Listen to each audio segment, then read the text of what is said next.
Ouais, ben on a une belle bière de Sir John ici, une grande et connue micro des Laurentides de la Chute. Moi, j'avoue être bien excité par le nom de la bière, là, Suspiria, film d'horreur italien pour les geeks. Oui, puis on connaît un peu les bières de Sir John, là, qui sont vraiment dans le moderne. Donc, on est sur une pale ale, mais je m'attends à une pale ale très moderne, donc beaucoup de houblon, beaucoup d'aromatiques, mais avec comme une IPA, mais plus faible en alcool. La différence entre PLL et IPA.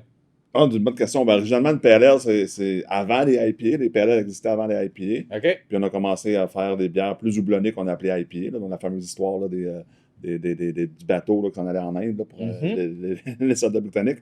Mais donc une pale ale aujourd'hui, quand je dis une pale ale moderne, Oui. on est sur une bière donc avec peut-être un petit peu moins de graines en potage, donc un petit peu moins de volume, mais en même temps beaucoup de houblon comme une des IPA modernes. OK. Donc, c'est pour ça qu'on a un 5% d'alcool au lieu d'un 6,5 comme une IPA. Je m'attends quand même presque à une expérience IPA. Excellent. Excellent. On ouvre ça.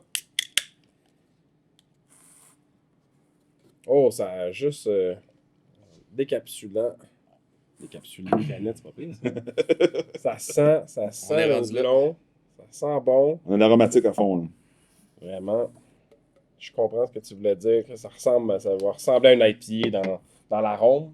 Ouais, puis sur John, là, dans leur canette, ils vont toujours marquer les houblons. Donc, on est sur le Eclipse, le Nelson Sauvin et le Mosaïque. Je connais pas Eclipse. Moi non plus. Non, c'est quand même un houblon peu utilisé. Hein. Parfum incroyable. Très opaque hein, pour une pelle. Ouais, ben, c'est comme je disais, Filtré. dans le moderne, on est vraiment dans un style de jus de fruits. Là. Couleur Donc, d'ananas. ouais, puis on va se mettre aussi peut-être un petit peu une petite base de céréales là, qui va permettre cette opacité-là. Ouais, vraiment, ananas au nez. Très, très bon. Exotique. Beaucoup de goût. Vraiment. Une bière à 5,4% d'alcool. Très légère. Ouais, c'est ça la différence entre l'IPA, comme je disais, la PLL, c'est qu'en bouche, on a un petit peu moins de rondeur que le grain peut apporter une IPA. Donc, on est sur une fraîcheur là, d'une PLL, mais avec un houblonnage là, vraiment fond. Là. OK. Donc, beaucoup d'aromatiques. Puis, c'est des bières qui doivent se boire très fraîches. Donc, buvez-la maintenant, aujourd'hui, la 13. Quand on dit, mettons, là, la PLL versus l'IPA, est-ce que ça peut être une porte d'entrée pour des gens qui aiment moins le houblon? Des fois, ça arrive qu'il y en a qui disent j'aime pas ça. C'est-tu une porte d'entrée, tu dirais? Ben, personnellement, je pense que les gens qui aiment moins le houblon, c'est parlent de l'amertume.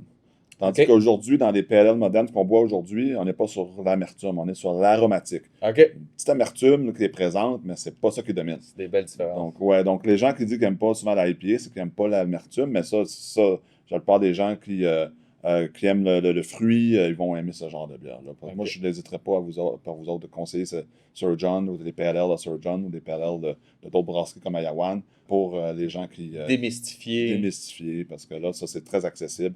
Ça se 100%. boit très, très bien. Mais santé, messieurs. Santé, messieurs. Cheers!